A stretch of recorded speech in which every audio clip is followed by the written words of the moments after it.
Lok Sabha polling അവസാനിച്ച് മണിക്കൂറുകൾ പിന്നിടുമ്പോഴും പ്രകാശ് ജാവ്ദേക്കറുമായി കൂടിക്കാഴ്ച നടത്തിയെന്ന LDF കൺവീനർ EP ജയരാജന്റെ വെളിപ്പെടുത്തലിന്റെ ഞെട്ടലിലാണ് കേരള രാഷ്ട്രീയം. EP-യുടെ തുറന്നു പറച്ചിൽ പോളിംഗ് ദിനത്തിൽ CPM-നെ കൂടുതൽ പ്രതിസന്ധിയിലാക്കിയെന്നാണ് നേതാക്കളുടെ പൊതു നിലപാട്. മുഖ്യമന്ത്രിയുടെ പരസ്യമായ തള്ളിപ്പറയലിനുമപ്പുറം നടപടി വേണമെന്ന അഭിപ്രായവും പാർട്ടിയിൽ ശക്തമാണ്. വിഷയവുമായി ബന്ധപ്പെട്ട് കൂടുതൽ വെളിപ്പെടുത്തലുകളും തെളിവുകളും പുറത്തുവരുമോ എന്ന ആശങ്കയും CPM-ലുണ്ട്.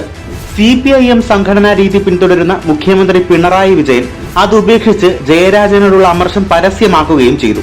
സൗഹൃദങ്ങളിൽ ജാഗ്രത വേണമെന്നാണ് ദല്ലാൽ നന്ദകുമാർ തൊടുത്തുവിട്ട പുതിയ വിവാദത്തിൽ മുഖ്യമന്ത്രിയുടെ പ്രതികരണം.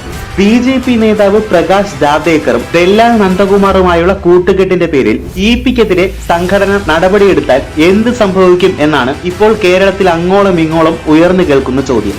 EP പൊട്ടിത്തെറിച്ചാൽ അത് CPM-ന് തലവേദന ഉണ്ടാക്കുമെന്ന് വിലയിരുത്തലുണ്ട്. ഒരു കാലത്ത് DS അച്യുതാനന്ദന്റെ അതിവിശ്വസ്തനായിരുന്നു EP. ഇപ്പോൾ അത് പിണറായിക്കൊപ്പം എത്തി നിൽക്കുന്നു. പിണറായിക്കൊപ്പം ചേർന്ന് നിന്ന് പ്രവർത്തിച്ച EP-ക്ക് എല്ലാം അറിയാം എന്നതാണ് വസ്തുത. കൂട്ടുകെട്ടുകളെ കുറിച്ച് പറയുമ്പോൾ വിവാദ വ്യവസായിയുമായുള്ള പിണറായിയുടെ ബന്ധങ്ങൾ പലവട്ടം ചർച്ചയായിരുന്നു. 29-ാം തീയതി CPM സംസ്ഥാന സെക്രട്ടേറിയറ്റ് ചേരുന്നുണ്ട്. ഈ യോഗത്തിൽ EP എത്തുമോ എന്നാണ് രാഷ്ട്രീയ നിരീക്ഷകർ ഉറ്റുനോക്കുന്നത്. തന്നെ പൊതുവേദിയിൽ തള്ളിപ്പറഞ്ഞ പിണറായിക്കെതിരെ EP തൽക്കാലം കടന്നാക്രമണങ്ങളൊന്നും നടത്തില്ല എന്ന് വിശ്വസിക്കാം. എങ്കിലും ഭാവിയിൽ പലതും ചിലപ്പോൾ EP പറയും. കേരള രാഷ്ട്രീയത്തെ മാറ്റിമറിക്കുന്ന വെളിപ്പെടുത്തലുകളായി അത് മാറാനും സാധ്യതയുണ്ട്. അതുകൊണ്ട് തന്നെ EP-യെ CPM കൂടുതൽ ആക്രമിക്കില്ലെന്നാണ് വിലയിരുത്തൽ. മുഖ്യമന്ത്രി പിണറായി വിജയന്റെ അറിവില്ലാതെ പ്രകാശ് ജാവ്ദേക്കറുമായുള്ള കൂടിക്കാഴ്ച നടക്കില്ലെന്നാണ് AICC general secretary KC Venugopal പറയുന്നത്. ഇതേ അഭിപ്രായം തന്നെയാണ് രമേശ് ചെന്നിത്തല ഉൾപ്പെടെയുള്ള പല കോൺഗ്രസ് നേതാക്കൾക്കും ഉള്ളത്. ജാവ്ദേക്കറെ കുറിച്ച് ഒരക്ഷരം മുഖ്യമന്ത്രി പറഞ്ഞില്ല. ജയരാജന്റെ കൂട്ടുകെട്ടിനെയാണ് വിമർശിച്ചത്. ഇത് കുറെ കാലമായി നടക്കുന്ന ഡീലാണ്. CPM BJP അഭിഹിത ബന്ധത്തിന് കളമൊരുക്കലാണ് ഈ കൂടിക്കാഴ്ച.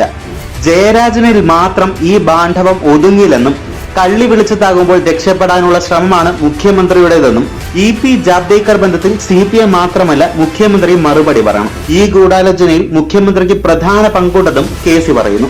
ജയരാജൻ പ്രകാശ് ജാവ്ദേക്കറെ കണ്ടതിനെ വലിയ കാര്യമാക്കേണ്ടതില്ലെന്നാണ് CPM സംസ്ഥാന സെക്രട്ടറി MV ഗോവിന്ദന്റെ പ്രതികരണം. EP-യുമായി ബന്ധപ്പെട്ട പ്രചാരണ കോലാഹലങ്ങൾ കമ്മ്യൂണിസ്റ്റ് വിരുദ്ധ പ്രചരണത്തിന്റെ ഭാഗമാണെന്നാണ് ഗോവിന്ദൻ പറയുന്നത്. അപ്പോഴും EP-ക്കെതിരായ മുഖ്യമന്ത്രിയുടെ പരസ്യ ശാസനയും ഗോവിന്ദൻ ഉയർത്തിക്കാട്ടി എന്നതാണ് നിർണായകം.